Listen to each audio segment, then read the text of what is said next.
Hello and welcome to our Health Equity 101 training. This is the third video of our Principles of Substance Use Prevention and Health Equity in Action training. Our learning objectives for today include increasing the knowledge of health equity definitions and models, and sharing information about social determinants of health. So our first section is going to cover health equity models. We're going to start off with making sure we're all familiar with a few definitions.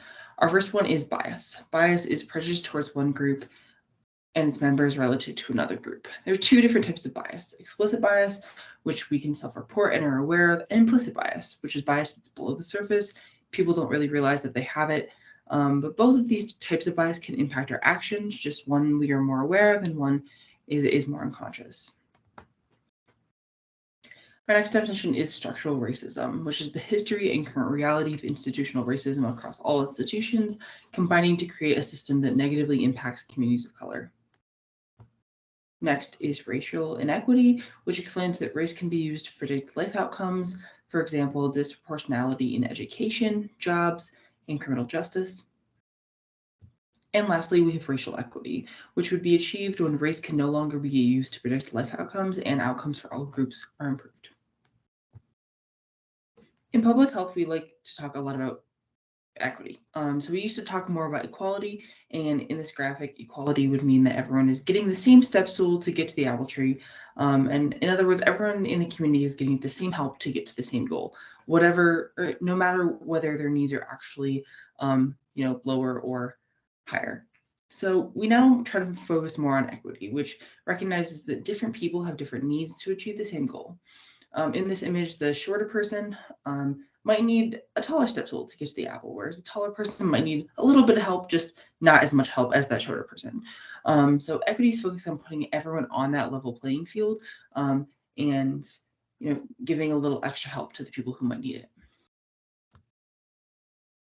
This slide has many different components of culture and identity. Go ahead and read through the list here and pause it if you need to. Then think about these questions. First, are there any areas of culture identity missing from this list that resonate with you as a professional or for the folks that you work with? And what components of identity have you seen a greater focus on in prevention work or the work that you do? And what components are often left out? And feel free to pause here as well and think about that. So next we're going to talk about the social determinants of health. The social determinants of health is a very commonly used framework in public health. The World Health Organization defines them as the circumstances in which people are born, grow up, live, work, and age in, as well as the systems put in place to deal with illness. This diagram here is showing someone trying to push this rock up the hill individually.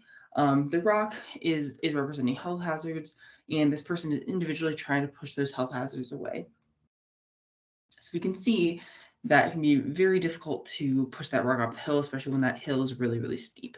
So that hill is composed of these different social determinants of health, including poverty, inadequate food and nutrition, lack of education, unemployment, environmental health hazards, poor housing conditions, and all of these can increase the difficulty of this person pushing all those health hazards away. So this is why taking the health equity approach and trying to tackle problems as a community and tackling these social determinants of health as a community can decrease the angle of that hill for all community members. So when we're focusing on the systemic and community issues, we can prevent all these people from trying to push this rock away from them at a really steep hill, but instead just trying to lower the angle of that hill so that, people are still going to have to do a little bit of work to push those health hazards away, but it's going to be less burdensome for everyone. The social determinants of health can also be broken down this way. So about 40% of the social determinants of health are made up of socioeconomic status, about 10% is environmental factors, 30% is health behaviors, and the last 20% is healthcare access. So these percentages give us a rough idea of how much health how much of health is impacted by what, but in reality, a lot of these factors are overlapping, and they affect each other. So we can't ignore the fact that socioeconomic status will impact a lot of different things, such as environmental factors, healthcare access, for example. And we know that higher income is linked to better health outcomes. So this is called the health-wealth gradient or wealth-health gradient. Higher income is linked to better health outcomes. And this kind of goes back to the risk and protective factors framework that we talked about in the first video. And that is that adequate income is a protective factor, whereas inadequate income is a risk factor. So health equity, as defined by the Boulder County Public Health's Health Equity Coordinating Committee, is when all people have the opportunity to attain their full health potential, and no one is disadvantaged from achieving this potential because of their social position or socially determined circumstance. Our next section is going to talk about applications of health equity. So health equity is trying to address the root causes of identity-based disparities. Doing health equity work, we're trying to really dig up these roots of the issue and stopping the harm that's being caused by current policies and programs. And at the same time, we need to plant new seeds for policies, programs, and practices that take into consideration intersectional identities. So we're not only just trying to dismantle the structures that are harming people currently, but we're also trying to create new ones that actively benefit communities in culturally responsive ways.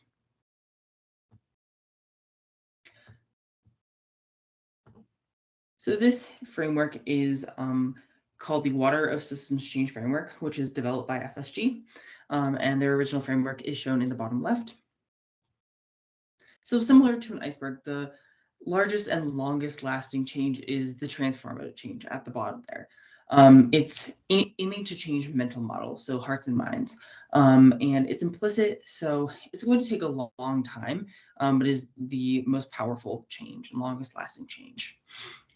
Next is the relational change that's semi-explicit. That's mostly talking about relationships, connections, power dynamics, something that we can recognize, but it takes a little bit more effort to sort of think through.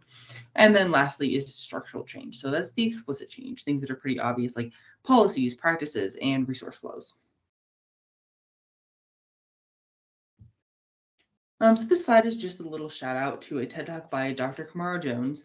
And we encourage you to watch this video, particularly the minutes that are listed there.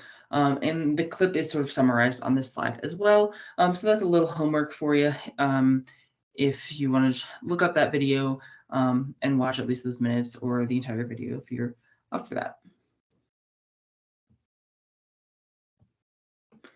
So this slide is going to go through a little equity assessment scenario. So the scenario is as follows. Your organization is going to host a panel series of youth speakers to discuss youth substance use prevention. Discussing the panel with a planning team on who to invite as part of the panel.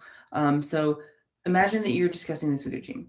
The three questions you want to walk through are, what are the racial equity impacts of the decision? Who will benefit or be burdened by the decision? And what are the strategies to mitigate the unintended consequences? So feel free to pause the video and think through these a little bit. We know that this is not the only way to do an equity assessment, but it's just one tool that you can use when you're trying to think through a decision. And there are certainly other questions that could be useful here. So what other questions would you want to ask?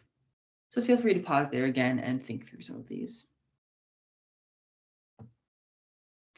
And our last section is going to focus on equity and substance use prevention. So prevention work is systems change work. Looking at these three models discussed, some in this video and some in our first video, we can look that they all impact larger systems surrounding an individual and how they're able to interact with their surroundings. So we really realize it's working on whole systems change, and it's really important to recognize that. So as a conclusion, substance use prevention, racial equity, and health equity are all systems change work and have similar tools to address the many levels involved. Prevention and equity work can and should intentionally be blended. And it can be really slow and hard and meaningful work because it aims to change hearts and minds. So thank you. If you'd like to join our team for a Substance Use Prevention 202 live workshop and group discussion, you can email Audrey at aschroer@bouldercounty.org. Thank you.